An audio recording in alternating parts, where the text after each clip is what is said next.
Ya está con nosotros efectivamente Jesús Silva, internacionalista y también abogado constitucionalista, para analizar uno de los temas de hoy, la captura ya de Manuel Rosales. ¿Cómo evaluar este regreso al país? Algunos sectores aseguran que se trata de venir a dividir lo que es el liderazgo de la oposición de cara a las elecciones parlamentarias. Otros piensan que es extemporáneo que haya llegado a nuestro país después de 6 años en el exilio. ¿Cómo lo evalúa Jesús Silva? Bueno, es un tema complejo. En principio hay que subrayar los aspectos jurídicos. Se trata de un exdirigente político que está siendo investigado y que sobre él recaen imputaciones por temas que afectan el patrimonio público. De modo pues que hay una circunstancia agravante en este caso que ha sido la fuga del sujeto indiciado de Rosales, y eso de alguna manera no lo hace un buen candidato para recibir beneficios procesales como por ejemplo el arresto domiciliario o el régimen de presentación, porque ya ha caído en uno de esos supuestos que la ley establece para no dar una libertad condicional, como lo es la fuga. Sin embargo, considero que en tiempos recientes se han dado beneficios procesales a figuras renombradas de la oposición, y seguramente este espectro, este escenario jurídico ha persuadido al señor Rosales a que puede regresar a Venezuela sin sufrir castigos demasiado severos. De modo pues que esto pudiera ser interpretado como un ejemplo para la comunidad internacional, donde dirigentes de la oposición venezolana regresan al país para ponerse a derecho frente a la justicia, y que esto demuestra que hay separación de poderes, que hay una justicia que garantiza el debido proceso, el derecho a la defensa, y que ahora que está en suelo venezolano se puede desarrollar ese juicio que en tiempo pasado el señor Rosales de alguna manera evidente evadió. ¿Hay posibilidad quizás por los delitos que se le están imputando que efectivamente se le den beneficios y no corra el mismo destino quizás de Leopoldo López?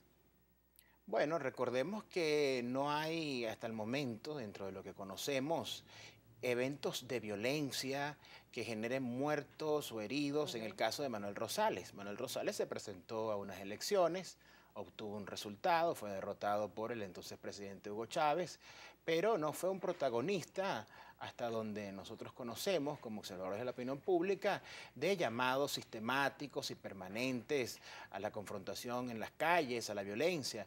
Lo que está en entredicho, en apariencia, serían fundamentalmente su manejo administrativo, el destino de algunos fondos públicos. Recordemos que en esa época donde se presenta la imputación contra el señor Rosales, existieron algunos archivos de sonido, de circulación en la opinión pública, que lo implicaban a algunos manejos irregulares del patrimonio público. Creo que el caso, penalmente hablando, del señor Rosales es menos grave que lo que involucra al señor Leopoldo López. Estuvimos conversando hace pocos minutos con Enrique Márquez, representante de Un Nuevo Tiempo, que es la misma tolda que representa el ex candidato presidencial Manuel Rosales, y él aseguraba que Manuel Rosales regresa precisamente para aportar en lo que es el panorama político de cara a las elecciones parlamentarias. ¿Esto es posible? ¿Cómo puede influenciar este tipo de personas, en este caso este líder detenido, para que haya un panorama favorable quizás para la oposición de cara a las parlamentarias? Es ¿Se puede analizar de esta manera? es perfectamente probable que el señor Rosales, en ejercicio de sus derechos civiles y políticos, quiera hacer algún aporte a la oposición venezolana.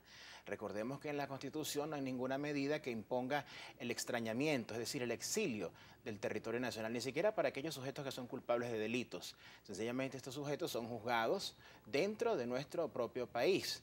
De modo pues que yo creo que dentro de lo que sería un enfoque político, el señor Rosales no representa un peligro para las fuerzas del chavismo, quienes tienen un liderazgo perfectamente definido con el presidente de la República. Creo que sí puede representarlo para la oposición, donde no hay un liderazgo definido, donde hay dirigentes de corrientes, y seguramente a esa disputa permanente, profunda, que hemos observado entre sujetos como Leopoldo López, Enrique Capriles, María Corina Machado, que se disputan el liderazgo de la oposición, se agrega una figura más, una figura que no es un cadáver político, porque es el jefe de un partido que tiene diputados, que tiene mandatarios regionales, locales, de modo pues que estamos hablando de un personaje vivo de la oposición venezolana.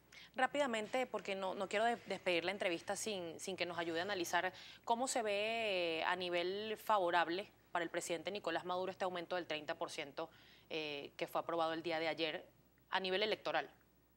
Bueno, yo creo que es un acontecimiento significativo para de alguna forma tratar de recuperar el poder adquisitivo del venezolano. El gobierno nacional tiene una tradición de tratar de ajustar los salarios a los niveles importantes de inflación que vive la República, de modo pues que no se ha abandonado el interés de la clase trabajadora al darle este beneficio más que merecido. Esperemos que esto forme parte de un conjunto de medidas económicas y jurídicas que no solamente se queden en el tema del salario, sino que también tiene que haber una respuesta frente al control de los precios, a reducir la especulación, a atacar los temas del abastecimiento. La situación económica puede afectar en negativo ahora el triunfo del chavismo en las elecciones parlamentarias. Eso es una variable importante. Frente a las dificultades económicas tienen que haber respuestas efectivas. Yo creo que la situación económica de recesión permite también una oportunidad de que se tomen medidas osadas, innovadoras, para hacerle frente a la situación. Creo que hay una gran confianza en el pueblo de Venezuela de que el Estado no es indiferente frente a estas dificultades de bajos precios del petróleo. Estamos hablando de factores internacionales que inciden en la economía venezolana, pero que hay la voluntad del Ejecutivo de hacerle frente con el apoyo de lo que se denomina el poder popular. Hay algunas inquietudes de nuestra audiencia a través de @primerapágina que yo quiero compartir con usted. Nos llega un comentario a esta hora de Tony, @Tony Musati. Si la Asamblea la gana la oposición, ¿se pueden liberar los llamados presos políticos? ¿Hay posibilidad? Bueno, en mi criterio como abogado experto en derecho constitucional, no hay presos políticos. Los presos políticos son aquellos que por predicar una idea o fundar un partido político de una ideología no grata para un gobierno, son encarcelados. Quienes promueven eventos de violencia, enfrentamientos que generan muertos y heridos, no son presos políticos, son políticos violadores de derechos humanos. En este contexto yo creo que una Asamblea Nacional en manos de la oposición, si eso ocurriere, tiene que legislar en función de la Constitución. Y hay delitos como violaciones de derechos humanos que no admiten beneficios procesales. También le pregunta por acá, @Gianmarcos, ¿por qué la justicia venezolana es rápida con los que piensen distinto y no se encarga de los casos de corrupción, como por ejemplo Cadivi? Bueno, yo creo que hay una extensa gama de casos de corrupción que están siendo investigados y sancionados, donde han sido apresados tanto personas vinculadas al gobierno como a la oposición. Esa es la lectura que tenemos. También le escribe @Hernán1972. Señor Silva, usted habla de debido proceso. ¿Se da cuenta que vive en Venezuela que los poderes están secuestrados, según la opinión de @Hernán1972? Esa es una hipótesis política en un año electoral y en un país polarizado. Pero hay decisiones del Poder Judicial en beneficio de figuras de la oposición que en su momento no tuvieron el visto bueno del Poder Ejecutivo, del Presidente de la República, y sin embargo, estas personas fueron beneficiadas. Caso Simonovic, caso Afiuni, caso Ceballos, y existen muchos, pero muchos más. En solo segundos para despedir la entrevista, ¿cómo ve el panorama para ambos sectores de cara a las elecciones parlamentarias? Se dice que van a ser unas elecciones muy parejas. ¿Cómo la ve Jesús Silva? Elecciones reñidas, pero donde van a prevalecer la fuerza de las maquinarias partidistas, y en este contexto la maquinaria más poderosa en Venezuela es la del Partido Socialista Unido de Venezuela, y creo que tiene una ventaja en este sentido. Al mismo tiempo observamos en la oposición un promedio de 3 o 4 candidatos para cada cargo de diputado, lo que matemáticamente, de una forma muy objetiva, pone en una situación de desventaja a las fuerzas de la llamada alternativa democrática. Muchísimas gracias a Jesús Silva, abogado constitucionalista y también internacionalista, por habernos acompañado acá en Primera Página.